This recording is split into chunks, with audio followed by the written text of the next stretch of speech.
জয় কৃষ্ণকালী মায়ের জয়, জয় সোনা মায়ের জয়, জয় মঙ্গলা মায়ের জয়। 13ই বৈশাখ 27শে এপ্রিল কৃষ্ণকালী মায়ের মন্দিরে, বালিয়াড়া গ্রামে কৃষ্ণকালী মায়ের মন্দিরে কৃষ্ণকালী মায়ের বাৎসরিক উৎসব।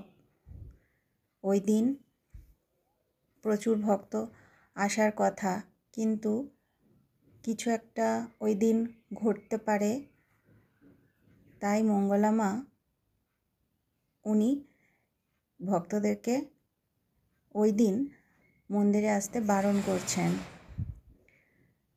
ভক্তরা ওই দিন এলে ভক্তদেরকে মারধর করা হবে, অত্যাচার করা হবে, এই ধরনের ভক্তরা মার খাবেন, এটা মঙ্গলা মা চান না। তাই মঙ্গলা মা ভক্তদেরকে 13ই বৈশাখ কৃষ্ণকালী মায়ের মন্দিরে আসতে বারণ করছেন।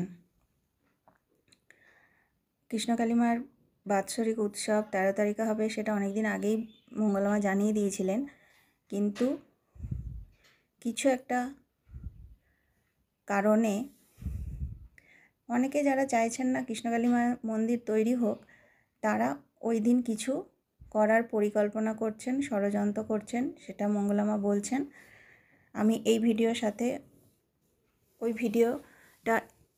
ভিডিওর একটু অংশ দিয়েছি, আপনারা ভিডিওটা সম্পূর্ণ দেখুন, বুঝতে পারবেন। আর চ্যানেলটা সাবস্ক্রাইব করে রাখুন এবং ভিডিওটা বেশি বেশি করে শেয়ার করে দিন। কমেন্টে অবশ্যই লিখুন জয় কৃষ্ণকালী মায়ের জয়, জয় সোনা মায়ের জয়, জয় মঙ্গলা মায়ের জয়।